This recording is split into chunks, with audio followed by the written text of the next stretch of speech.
किसी एक शहर में 3 आदमी बड़े कंजूस थे, किंतु यह अंदाज़ा लगाना कठिन था कि उनमें से सबसे बड़ा कंजूस कौन है। अचानक तीनों कंजूसों की एक साथ भेंट हो गई। आपस में दुआ सलाम के बाद वे तीनों एक जगह जमकर बैठ गए। फिर क्या था, बातों का सिलसिला शुरू हुआ। लोगों की भीड़ उन्हें घेर कर बैठ गई। जोरदार बातें होने लगीं। तीनों एक दूसरे पर भारी पड़ रहे थे। यकायक शुद्ध घी के ऊपर बात चल निकली। इतनी महंगी चीज का नाम कंजूसों के मुंह से सुनकर लोगों को अचरज हो रहा था। तभी एक कंजूस मूछों पर दाव देते हुए बोला, भाई वास्तव में एक बहुत ही स्वादिष्ट खाद्य पदार्थ है, किंतु यह इतना महंगा होता है कि इसके बारे में सोचना भी हमारी बिरादरी के लिए कठिन बात है। इतनी अच्छी चीज हम खाएं तो कैसे खाएं। लेकिन भाइयों, मैं तो घी खाता हूँ और बड़े चाव से खाता हूँ। इतना कहने के बाद उसने अपने थैले में से एक छोटी सी शीशी निकाली और लोगों को दिखाते हुए कहा, क्या आप लोग बता सकते हैं कि इसमें क्या है। एक आदमी बोल पड़ा, दवा है। कंजूस गर्व से थोड़ा तनते हुए बोला, क्षमा कीजिएगा महाशय, इसमें दवा नहीं है। इस शीशी में वही शक्तिदायक महंगा पदार्थ है जिनके बारे में मैं थोड़ी देर पहले बता रहा था। जी हाँ, इसमें घी है। जब भी मुझे घी खाने की इच्छा होती है, मैं एक सींग इस शीशी में डुबो देता हूँ, फिर उसे दाल में डुबोकर मज़े से घी का आनंद लेता हूँ। पिछले 2 सालों से मैं इस शीशी में से घी निकाल कर खा रहा हूँ और उम्मीद है कि इस साल भी मज़े से गुजर जाएगा। उसकी बात पूरी होते ही दूसरा कंजूस बोल पड़ा, भाईजान, मुझे यह जानकर दुख हुआ कि आप घी खरीदने में कुछ ना कुछ रकम 2 साल में खर्च कर ही देते हैं। ऐसा नहीं होना चाहिए। आज से आप जैसा मैं करता हूँ वैसा ही करने की कोशिश करें, तो इससे आपको भारी बचत होगी।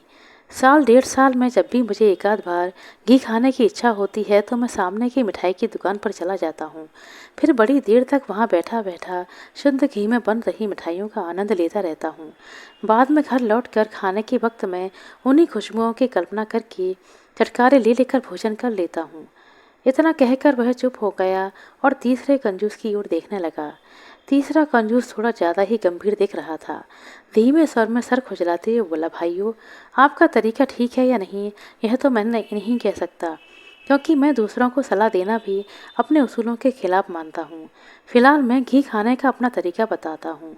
शहर में कई ऐसी बड़ी बड़ी दुकानें हैं जहाँ ऊंची कीमत पर बिल्कुल शुद्ध घी बिकता है।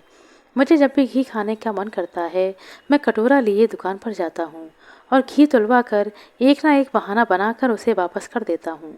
फिर घर लौटकर उसी कटोरे में दाल डालकर मज़े से घी का स्वाद लेता हूँ और भोजन कर लेता हूँ। इसके लिए मुझे ना तो पैसे खर्च करने पड़ते हैं और ना ही व्यर्थ समय बर्बाद करना पड़ता है। इतना कहने के बाद वह चुप हो गया। लोग आश्चर्य से मुंह बाएं करके उनके घी खाने के कामयाब तरीकों के बारे में सोच रहे थे और हंस रहे थे। इसी क्रम में एक कहानी है। एक गांव में एक आदमी रहता था। वह दिन भर निठल्ला इधर से उधर घूमा करता और बेसिर पैर की गप्पे हाँका करता। इसीलिए लोगों ने उसका नाम ही गप्पी रख दिया था। गप्पी बातें करने में काफ़ी पटु था। वह अपनी लच्छेदार बातों से गांव के भोले भाले लोगों को बेवकूफ़ बनाता और खूब खुश होता। एक बार वह गांव की बारात में शामिल होकर पास के किसी गांव में गया। उस गांव में पूरनमल नाम का एक बुद्धिमान व्यक्ति रहता था। आसपास के इलाके में भी पूरनमल की विद्वता की बात फैली हुई थी। गप्पी ने जब वहाँ के लोगों से पूरनमल की प्रशंसा सुनी तो उसके कलेजे पर सांप लौटने लगा। वह पूरनमल से मिलकर उसे मूर्ख बनाने की तरकीबें सोचने लगा। दूसरे दिन सुबह होते ही वह टहलता हुआ पूरनमल के घर की तरफ चल पड़ा। लोगों से पूछता हुआ वह पूरनमल के घर जा पहुंचा। वहां उसने एक लड़के को देखकर आवाज़ दी। लड़के ने पलटकर उसे देखा और फिर घर के अंदर चला गया। कुछ देर के बाद लड़का अंदर से चारपाई लाकर रख गया। फिर हाथ मुंह धोने के लिए एक लोटे में पानी लाकर गप्पी के हाथ में थमा दिया। गप्पी अंदर ही अंदर ताप खा रहा था। जल भुनकर बोला, सिर्फ पानी लेकर क्या करूँगा, मैंने दातून भी नहीं की है। जाओ सामने से एक दातून उखाड़ कर लेकर आओ। गप्पी ने सामने खड़े लंबे लंबे ताड़ के पेड़ की तरफ इशारा करके कहा।